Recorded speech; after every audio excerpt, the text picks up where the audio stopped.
So ED is not an age thing. It has a lot to do with what's happening with your hormones. How often are you ejaculating? Usually the guys in the 30s, they have a very weakened pelvic floor. They may be busting too often. And honestly, shifting that sometimes helps a lot. There may be a little bit of porn induced erectile dysfunction. So sometimes you have to fast from porn to get back on track. And sometimes it is early vascular disease or endothelial disease or dysfunction.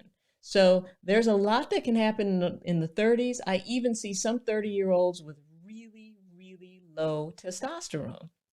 So if you have ED and it is hitting you in your 30s and it's early and you're feeling like, well, damn, what is happening here? You got to do a couple things. You need to get your prostate checked. You need to try to lead a healthier lifestyle, try to cut back on processed foods, move more, make sure that you're trying to eat organic and drink filtered water when you can. The next thing you need to do is monitor, am I doing a little bit too much porn? How often am I doing it? Is it interfering with my life? Is it interfering with my relationship? Is this something that I'm doing oftentimes 3 and 4 times a week because I'm bored, because I'm trying to fall asleep, because I'm depressed? All of those things are signals and signs that this could be porn-induced erectile dysfunction, or something called PIED, P-I-E-D. The other thing about porn-induced erectile issues are that it does a couple things. It reduces the dopamine in your brain, and we need dopamine to get an erection and to keep one, because dopamine is a passion hormone and it's fueled by anticipation. If you are doing porn 2 and 3 times a week, you can't anticipate anything. You're not looking forward to anything. Your dopamine levels are pretty low, and as a result of it, it's really hard to get an erection, right? So that's one part of it. The other part of it is you create an unrealistic expectation of your sex life if you're relying on watching someone else's sex life on your screen, right? You know, on the screen, she's got 14-inch stilettos on the screen. She's letting you do it all over her face on the screen. You know, all these different things are happening, and that is unrealistic in terms of your own sex life, because nobody owns that many pairs of stripper shoes. They can't wear them every day.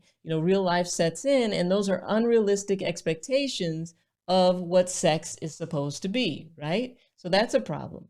Another part of the problem is you're so busy falling in love with or lust with whoever you're looking at on the screen that your partner begins to not look like that, you know? And so you're training your erection for the screen instead of it being trained for your partner.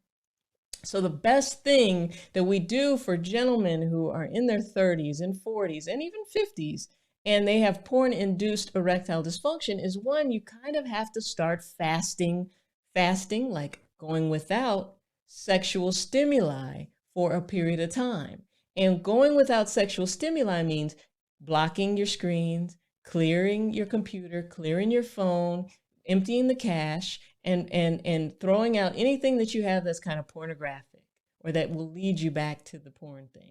Turning off your messenger, because sometimes you're doing those services through messenger. So you want to kind of cleanse. That's basically doing a sexual cleanse, because what you want to do is rebuild anticipation and dopamine. So you got to go cold turkey on it. Go cold turkey on kind of masturbating. Now, we'll talk about the difference between not masturbating and not ejaculating, because they are two totally different things. But when you are in a situation where it is clear that porn has ruined your connections with people, you've got to come off of the porn and you got to stop masturbating to the porn, basically.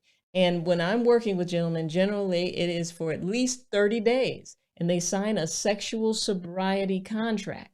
That is basically a contract that you're signing off and saying, for the next 30 days, I am not going to do X, Y, Z, right? So that's the first thing. That includes going to the strip clubs. That includes phone sex. That includes anything for the next 30 days so that you can actually do a reset. And you would be surprised at how fasting from porn and sexual activity for 30 days can actually help boost erectile function for people in their 30s. Another thing that's happening in the 30s is there's just basic testosterone problems. So I've done plenty of videos on how to naturally boost testosterone. But one of the first things as a 30-year-old you should be doing is exercising.